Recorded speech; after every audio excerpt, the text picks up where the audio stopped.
Greetings, adventurers, and welcome back to the Den of the Drake. Other dragons hoard gold, while I hoard internet cringe. Y'all remember back when everyone started freaking out about the hellish business practices of Dungeons & Dragons? No, I'm not talking about the new OGL. I totally am, though. Hasbro has gotta quit f***ing with D&D and stick to Candyland and Battleship. No, I'm talking about the literal time when people thought rolling dice was a one-way ticket to visiting all your favorite politicians in hell. Yup, back in the 80s, let's say a more enthusiastic sect of the religious community thought D&D was a straight-up satanic cult recruiting tool. And some of this attitude has survived even into the modern day. Admittedly less so, but still enough for there to be a bit of bad blood between the role-playing game community and religious fundamentalists. Now, I know what you're thinking. Oh, I see. We have a religious nutjob horror story today. Well, not exactly. You see, dear listener, for every action there is an equal and opposite reaction. And if you've been on the internet for long enough, you should know that an obsessive atheist can be so much more annoying than even the most die-hard religious nut could ever hope to be. The story I have for you today stars a player who obsesses over another player's religion to the point of harassment, and how she pulls the classic Gen Z trap card of trying to make herself the victim. Now, without any further delay, let's go ahead and dive right into the horrifying world of r/RPG horror stories. Enjoy. This week's story comes to us from Reddit user KnownWeek6645 and is titled Christianity Causes Player to Quit the Campaign.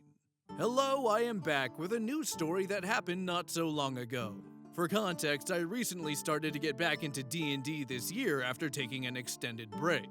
Fair warning, this is a rant as well. Over the summer, I had a former classmate of mine reach out to me saying that she was going to DM a D&D campaign and wondered if I wanted to join. I said yeah. So I get invited into a Discord server with 4 other people, including the DM. 5 minutes later, I get personally messaged by one of the other members of the server. This is my first encounter with the problem player. We can call her Lucy. This message wasn't a hi or a welcome or anything like that. It was an out-of-the-blue question. Lucy: Are you religious? Me: hello, why are you asking? Lucy: I need to know for the D&D campaign.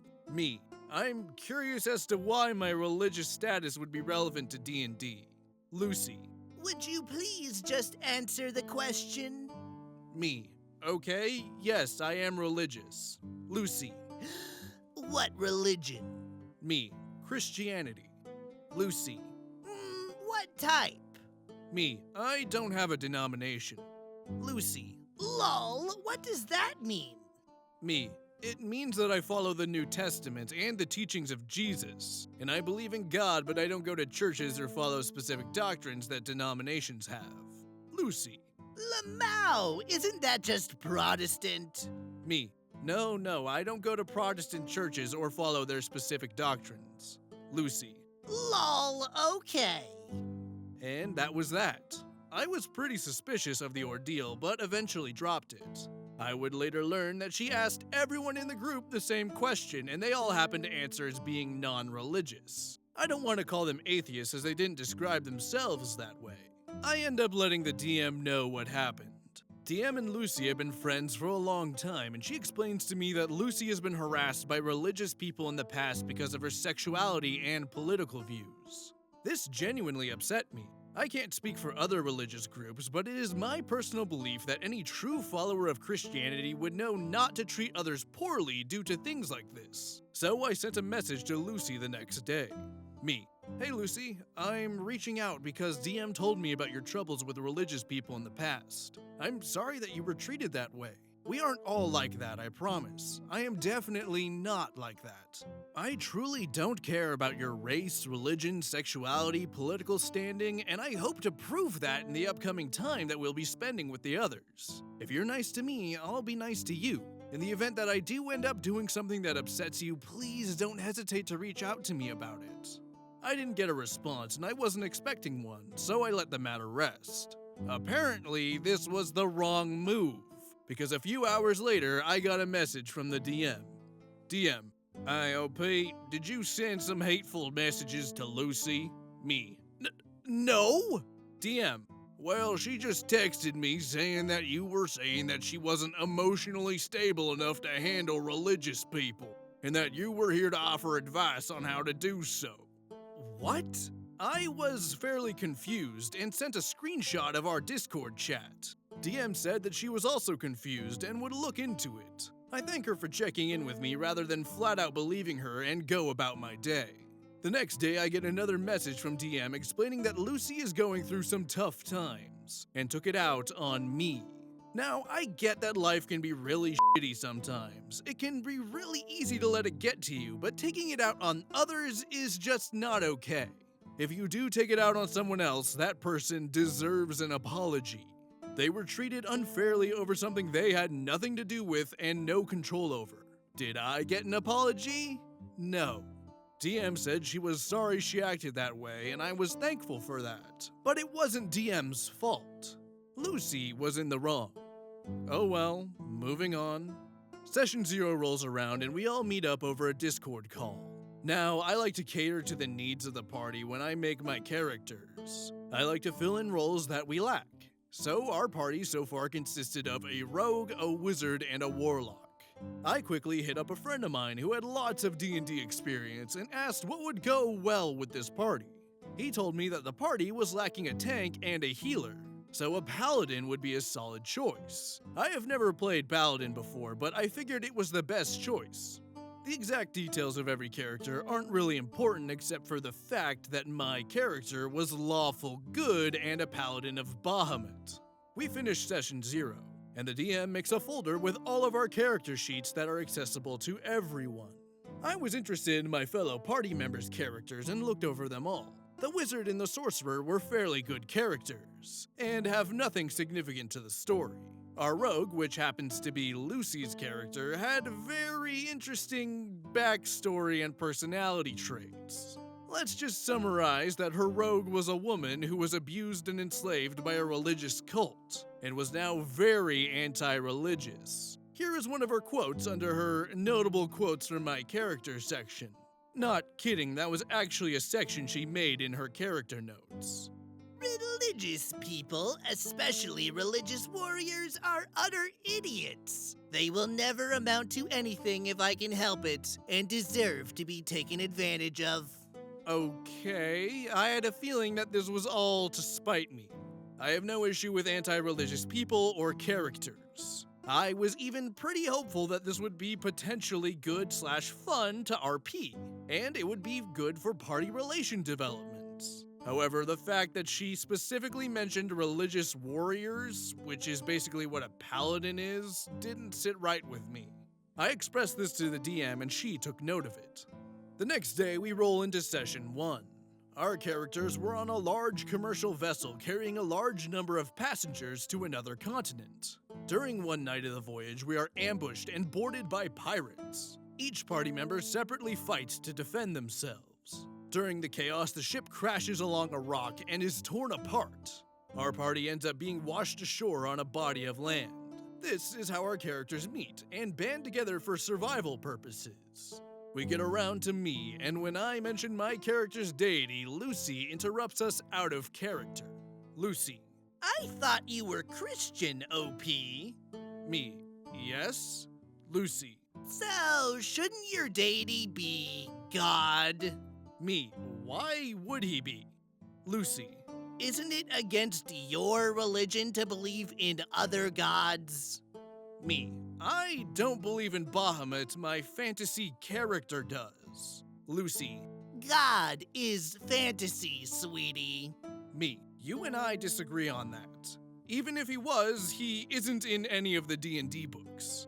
Lucy. You can just, homebrew him in, couldn't you? Me. If I wanted to, yes, but I don't want to. This is a fake character set in a fake universe. I don't need or want to homebrew the Christian God into D&D. What are you trying to get from all this? Lucy. Oh, nothing. Sorry for interrupting. The DM tries to roll over the conversation that just occurred, but there was a certain awkwardness to the rest of the session. I was fairly annoyed at Lucy for challenging my character's compatibility with my religious values, but was more annoyed at the fact that she disrupted the session just to do so. Why? What was there to gain from that? I sent a message to the DM stating that what she did was not okay. DM said that she would talk to her about it. The next session rolls up and we continued on our journey. Throughout our adventure, we find out that we are on an inhabited island. There was a city that was divided into 6 districts. Each district leader made up a circle of counselors that governed the city. When we arrive at the city, we are greeted by the religious counselor, who happened to also be a follower of Bahamut. The counselor announced that she heard about a recent nearby shipwreck and was organizing a rescue party until she heard of our party's arrival. DM explained that our character's ragtag and beat-up look after surviving the crash was a dead giveaway that we were survivors. She further explained that she was relieved that we were all right, and offered us shelter at the Temple of Bahamut, where she also ensured that we would be taken care of. My character has a backstory revolving around being fairly untrustworthy of others. I announced that I don't trust this person and wish to check for signs of deceit. DM: sure, roll insight and DM me your roll. Me, 17. DM: okay. She DMs me this message. Yeah, you notice her eyes are having trouble meeting any of yours, and her feet shuffle when she talks. Lucy, out loud and out of character again. He didn't succeed, did he? DM: I can't say. It's up to him to reveal if he did later on when your party has some more privacy. Lucy: Well, if he did, he shouldn't. Religious people aren't mentally developed enough to question their superiors. There is no realistic way that he would have been untrustworthy of a religious leader of Bahamut's teachings. Me: look, do you have an issue playing with me? This is the second time now you have spoken up about inconsistency with my character and religion. Lucy: Hey, calm down. How old are we? Don't attack me like that. Me: what are you talking about? I just asked you a question. Lucy: Can we end the session here? I don't feel safe right now. DM: oh, okay. You know, believe it or not, but I actually don't see anything wrong with what Lucy is doing here.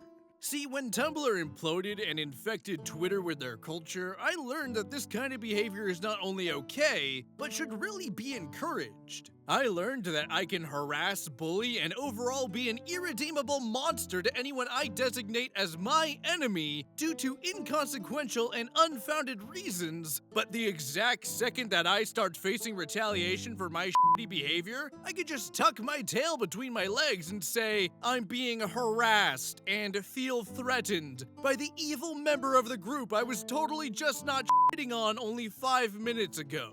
It's not called being a hypocritical narcissist, it's called being progressive. Also, if I find anyone disagreeing with me in my comment section, I am reporting them for bullying and harassment, and Auntie Susan is gonna swing by to save me from anything that might challenge my worldview. Keep showing off that free speech award, Susan, you earned it. Obviously, anyone with an IQ above room temperature is gonna be able to figure out that all of that was a joke. But in all seriousness, I am so tired of this attitude not only being common, but encouraged in online circles. Yeah, I get it. Religious people are capable of doing some pretty bad things. But you know who else is capable of doing bad things? Literally every person on the fucking planet. Hot take. Most people on Earth, regardless of race, religion, or creed, are kind and thoughtful people. Not me, of course, but most people.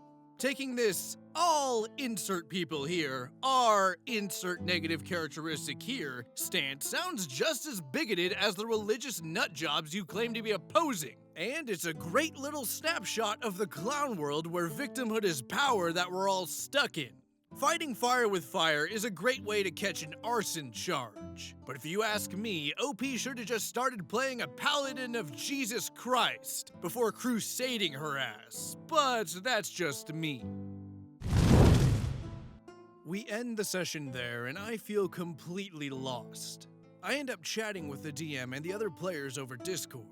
They all seem fairly confused about the ordeal. We come to the conclusion that Lucy needs to be confronted about this either by the DM privately or with everyone before we start the next session. During the next week, the DM tells us that she will talk to Lucy about her behavior. Okay, cool. Hopefully it will sort itself out. It did not sort itself out. In the next session, we get the chance for our characters to converse with each other. My character tells the others that he has reason to doubt the integrity of the religious counselor. Lucy, in character. There is no way that you noticed something like that. Me, her gaze seemed to trail away from ours, and her feet shuffled with her words. Lucy. You are a brainwashed pawn. A paladin of all things. You don't question, you just use your brawn to keep your owner in charge. Me. You may choose not to heed my warning, but don't cry to me when facing the consequences. Lucy just laughs, and the DM ushers us to move on. When we approach the temple, we are offered shelter, and I repeated my warning. The party agreed that we shouldn't trust these people and find some other way to get shelter. Lucy, however, tries to convince the party to have me stay at the temple by myself without any justification. We overrule her, and she goes quiet. We got about another 10 minutes when suddenly a group of religious men and women approach our party. They try and tell us that we would be safe at the temple and plea for us to come back to stay. Lucy once again announces that my character should believe them. I was very close to speaking out again, but the DM spoke first. DM. We have already been over this, Lucy. Stop bringing it up. Lucy. I don't think that you have a strong enough understanding of how religious people work or think. DM. I don't think you have a strong enough understanding that this is my campaign and I make the rules. Now, I don't care about how you think all religious people act, but I can tell you that it is not accurate. Now stop trying to tell me who should and who should not pass checks. Lucy. Oh, so you're taking his side now. DM, it is not a side. You are being disruptive and rude. I think OP can agree that what you've been doing has been incredibly disrespectful too. Me. Yes, I do. I don't care what your personal views on religion are, but that doesn't give you the right to disrespect the views of others. Lucy. Now he's pushing his religious views on me. How are you just gonna let him do that? Me. How am I pushing any of my religious views on you? I think the rule on disrespect is applied to most situations. If anything, you have been pushing your views of religious people on me and the rest of the group. You keep wasting our time and no one here appreciates it. Lucy then leaves the Discord voice channel and then leaves the server. I thank the DM for having my back, and we continue the session. The next day, the DM brings to my attention that Lucy has been ranting a downright untrue version of the story to the people in another server that they are both a part of. According to her, I forced the D&D game to be a Christian game. I furthermore tried to attack and kill the other characters due to their sexuality. And as a cherry on top, I apparently labeled her character as a witch and tried to kill her because I was jealous of her character's obvious higher intelligence. I didn't care so much about a bunch of people that I don't know believing that I was some religious fanatic. But she then tried to pressure DM for my name and apartment location. I don't know for sure why, but I doubt it was for anything benevolent. DM and I blocked her, and DM also left that server. We continued to play D&D with the remainder of the group and eventually finished the campaign around August. And that's all. Thank you for reading. TLDR. Incredibly anti-religious woman rage quits after I don't play the way she thinks religious people are. Oh God, what a dick. Literally from the word go, Lucy had came into this situation wanting to cause problems. And now we got the whole wanting to dox OP thing? Yeah, okay, cause that's totally gonna put you on the moral high ground. Look, I've discussed this previously, but being the victim of trauma does not give you the right to pretend that you're Amber Heard and everyone else is Johnny Depp's bed just so you can shit all over them. I don't know what kind of intolerance that Lucy faced or whatever the fucking buzzword she used was, but I am convinced that it was when some people got pissed at her for making a scene when someone said bless you after a sneeze. If I could say one thing to this chick, it would be this. The internet will not forgive you, but Jesus always will. Now before we go, let's take a look at this week's Gallery of the Drake. This week's fan art comes from Clumsy Pillbug and depicts the Drake taking the form of a marketable plushie. Cute, cuddly, and profitable. Freeze, dirtbag! Oh, hey, officer. Nothing going on here. Just making plushies to sell to the fans. Giving back to the community. Oh, really? Then you wouldn't mind if I took a look inside this one? Nope. You don't want to do that. Oh my god. How did that get in there? They really gotta do a better job checking that back at the factory. You know you're going to prison, right? Okay, fine. I know when I've been caught. I'll just go ahead and the police! Thank you again, Clumsy Pillbug, for submitting your art. If you'd like to see your fan art featured in Gallery of the Drake, be sure to send it to the email in my About section. Fan art is my favorite part of doing YouTube, and it means the world to me that I can inspire artists like you to create artwork like this. With the story over and artwork displayed, we're gonna go ahead and wrap up. If you enjoyed the video, be sure to like, comment, and subscribe. And if you feel like supporting the channel further, my Patreon and merchandise links are in the description. I would like to thank you all for listening, and I hope to see you next time in the Den of the Drake.